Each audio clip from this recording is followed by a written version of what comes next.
So the next thing they talk about is the fork. The big piston fork is an I won't say old, but it's not a recent upgrade. But what's the point of the big piston fork? What do you get by going to these big piston forks versus a standard, I will say, non-big piston fork? Well, the idea again is to reduce, improve the shock performance, the fork performance in terms of the stroke, compression damping versus fork stroke. Sorry, and it does that by reducing the pressure inside the fork. If you have lower pressure, you flow less oil. You have a larger surface area. I take it for the damping mechanism that to work on, and it allows the fork to work more smoothly and to perform better. So that's the idea. Is you basically improve the fork performance by increasing the damping and the valving area inside the fork, which allows the fork to work with lower fluid movement and probably issues like lower cavitation, things like that, that allows the fork to work better. Without, again, going to an Öhlins fork, which, again, is expensive. And I'm sure they have a lot of the technology in common, but this is an OEM product. You don't have to worry about upgrading your fork.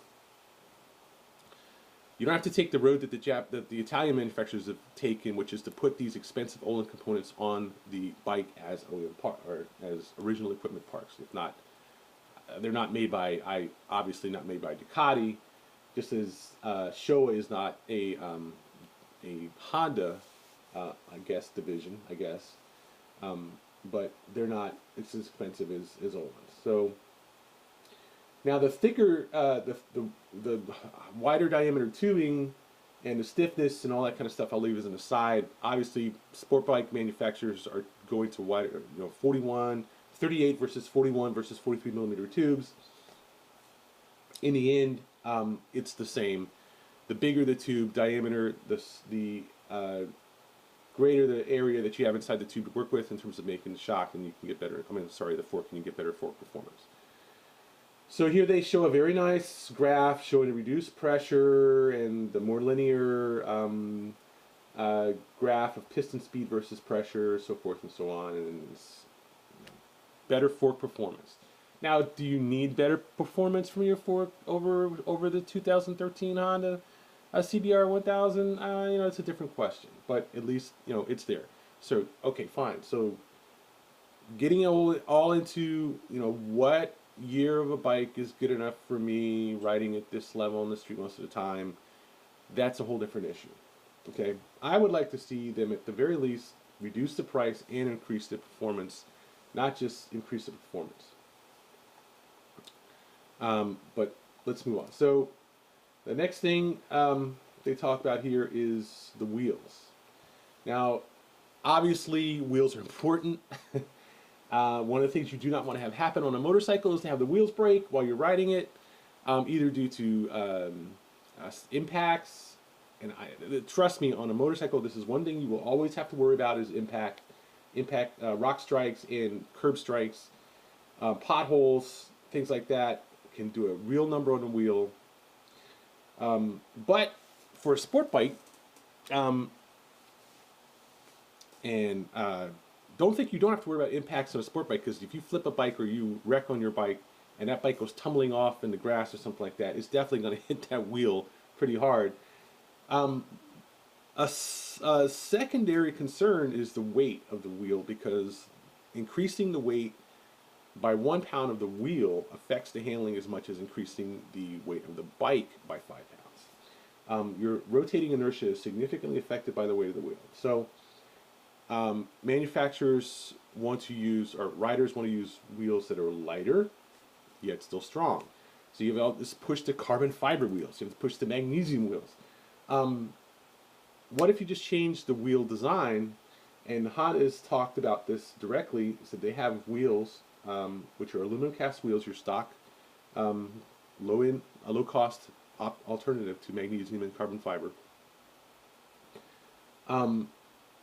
But they have changed the design to make the wheels more rigid and stronger and lighter.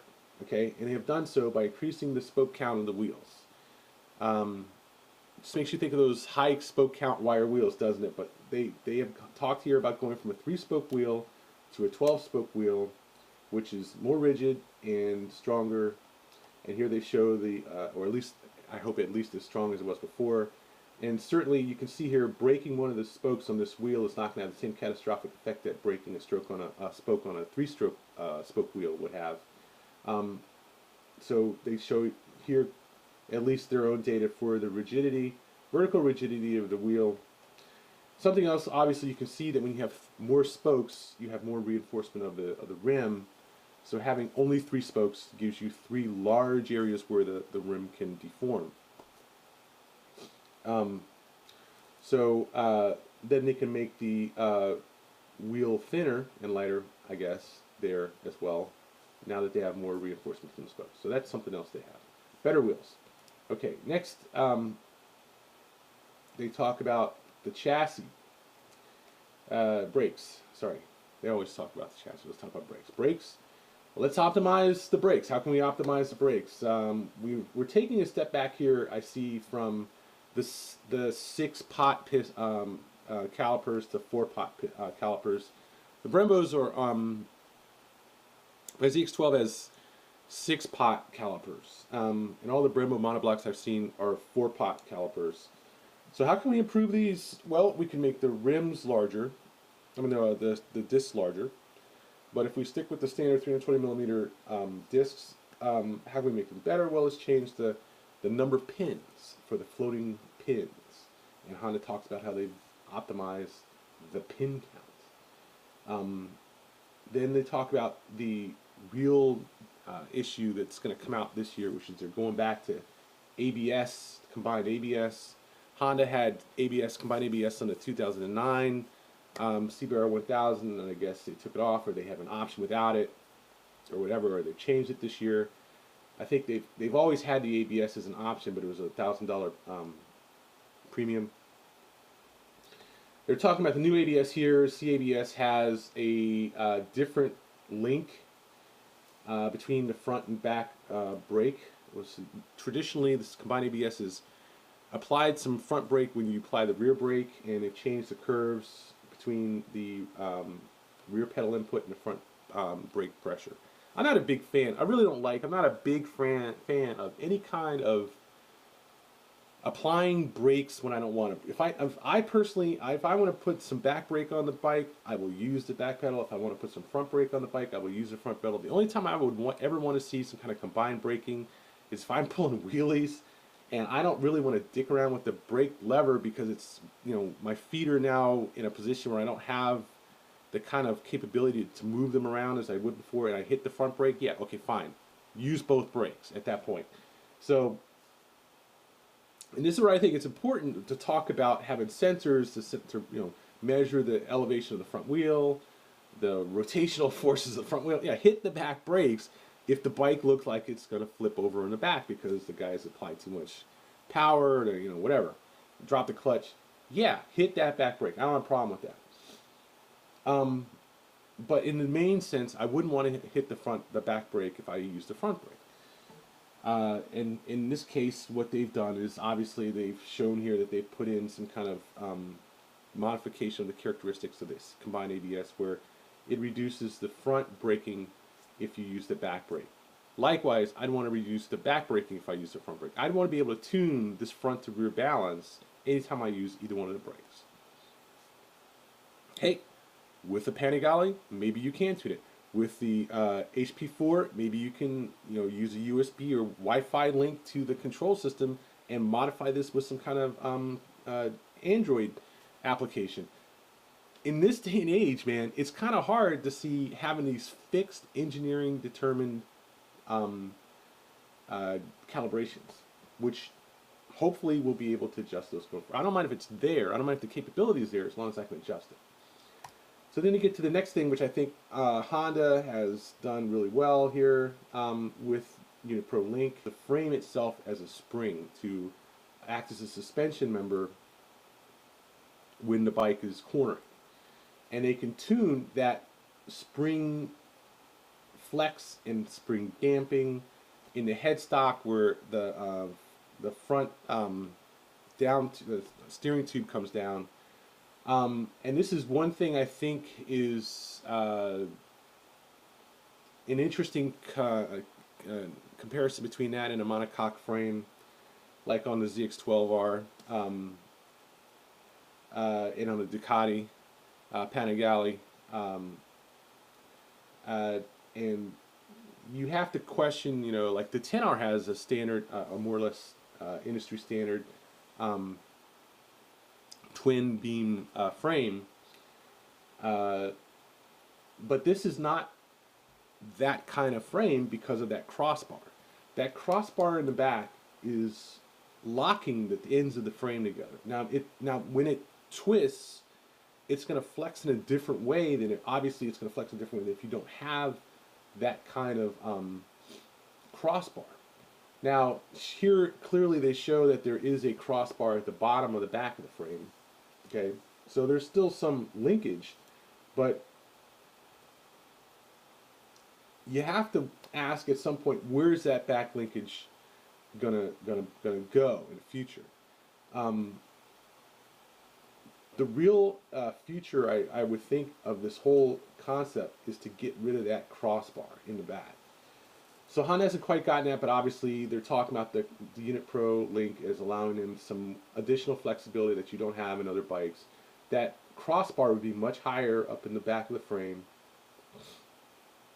affecting the cross-torsional stiffness much more dramatically. So then last but not least here they talk about the electronic steering damper, which is well integrated into that frame, and I would assume at some level it's also going to affect the frame damping, but maybe they're not quite there yet. But I love this concept of having an dynamically configured steering damper. And you will love it too the moment you start watching any TT races and you see these guys flying over these bumps or going over these jumps, and their bike is coming down, and man, that front end is just going at it. It's just head shaking to death. I've had head shakes on Suzuki bikes just running them through first gear. You come off the throttle, and that sucker starts pogoing up and down or shaking back and forth left and right. You're like, what the freak? I thought I was going to snap my neck. One time I rode a test for the GSX-R 750 and did that. Ran it up to about 7,000 or 8,000 in first gear, full throttle, backed off, and I mean, it just took off like a madman. So that's not the kind of thing I want to see on a bike. I don't want any kind of uncontrolled oscillation. Okay, forget that. And steering dampers or suspension dampers are exactly what I want to see on a bike. And I see a fair amount of things on this bike. And I also know that they've changed the throttle, let's say carburation is what they used to call it in the old days, but the throttle sensitivity. A lot of bikes in 2013 had this problem where they're overly sensitive to the throttle off idle. The Gixxer 1000 had a backfiring problem. You back off the throttle, you know, do all kinds of backfiring. Bikes would stutter coming off idle because they were tuned to these super high flow rates. You know, they didn't have the double injectors that bikes have nowadays, or it's becoming more prevalent, especially at the higher end. They have 2 injectors per cylinder. Good throttle